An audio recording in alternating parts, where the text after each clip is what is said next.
America अगर दूरगामी नजरिए से देखें तो अमेरिका में इंस्टेबिलिटी आती हुई नजर आएगी और इसका बड़ा गंभीर परिणाम भी अमेरिका को भुगतना पड़ेगा। विनय बयाला जी से समझने की कोशिश करते हैं। जब डोनाल्ड ट्रंप प्रेस कॉन्फ्रेंस कर रहे थे, अब देखिए मामला ना केवल टैरिफ वॉर तक नहीं रह गया, यहां पर जो अमेरिका की घरेलू राजनीति है वो भी निकल करके सामने आ रही है। आपसे मैं ये समझना चाहूंगा कि डोनाल्ड ट्रंप ने यह भी कहा था कि जिस तरह का फैसला जजों ने सुनाया है, जजों को तो पता नहीं क्या क्या कहते हुए वो नजर आए हैं अपनी प्रेस कॉन्फ्रेंस के दौरान, लेकिन एक शब्द का उन्होंने इस्तेमाल किया था। उन्होंने कहा था कि विदेशी ताकतों का प्रभाव इस फैसले पर नजर आ रहा है। तो क्या वो जो घरेलू राजनीति है वो भी ट्रंप के माइंड में अब आ रही है? क्योंकि जिस तरह के शब्दों का इस्तेमाल वो कर रहे हैं, विदेशी ताकतों की बात कर रहे हैं, तो फिर वो तो खुद को ये दिखाना चाहते हैं कि मेरी जो नीतियां हैं वो अमेरिकी फर्स्ट की नीतियां हैं, लेकिन बाकी जो भी मेरे खिलाफ है वो अमेरिका का दुश्मन।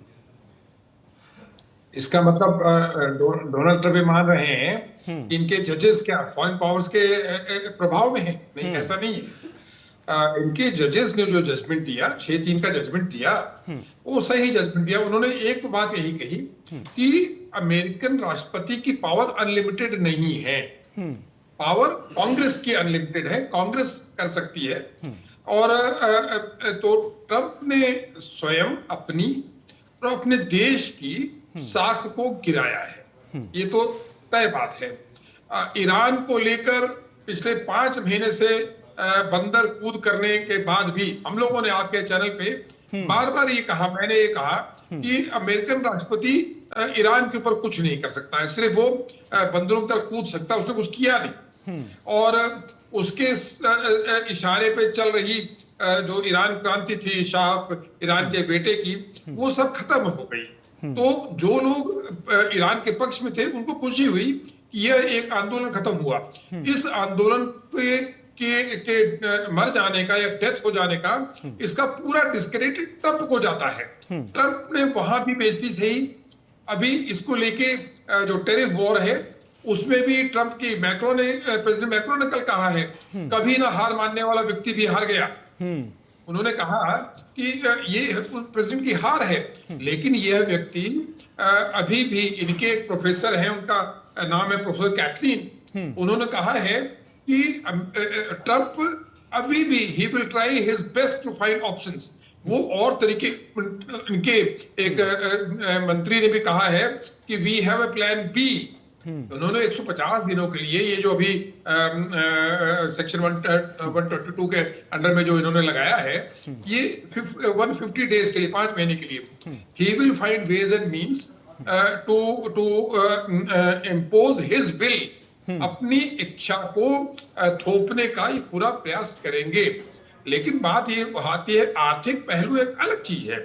अंतरराष्ट्रीय जगत में हम लोग जब पढ़ते थे तो हम लोग को पढ़ाया गया था कि अमेरिकन राष्ट्रपति president is the most powerful man on the earth.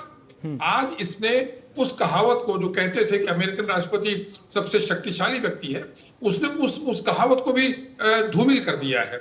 इसने अपना मजाक उड़ाया है, अपने देश का मजाक उड़ाया है। और टैरिफ के ऊपर हम लोगों ने मैंने स्टडी की, लेकिन कोई भी क्लियर कहने को तैयार नहीं कि कल को क्या होगा। इसने अभी टाइम बाय करने के लिए इसने 10% वाला वो किया है, और आगे क्या करेगा कोई नहीं कह सकता है। लेकिन कुल मिला के ये कहा जा सकता है, इससे अमेरिका की आर्थिक स्थिति, अमेरिका की भू राजनीतिक स्थिति, अमेरिका की अंतरराष्ट्रीय स्थिति में बहुत बुरा असर पड़ा है।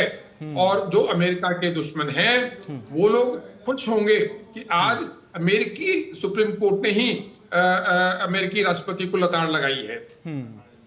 बिल्कुल, सुप्रीम कोर्ट से जिस तरह की लताड़ डोनाल्ड ट्रंप को लगी है, उसके बाद हमें उम्मीद ये थी कि क्या पता वो अपने फैसलों को लेकर के सोचेंगे, लेकिन वो फिलहाल अड़े हुए नजर आ रहे हैं। जिस तरह से वो 10% का ग्लोबल टैरिफ लगाते हुए नजर आ रहे हैं। गोविंद ठाकुर जी से अब मैं समझने की कोशिश करूंगा। गोविंद ठाकुर जी, 150 दिन अभी डोनाल्ड ट्रंप के पास हैं, एक तरह से आप ये कह सकते हैं, और जो 10% का ग्लोबल टैरिफ है उसको बढ़ा करके वो जो नियम कहता है वो 15% तक कर सकते हैं।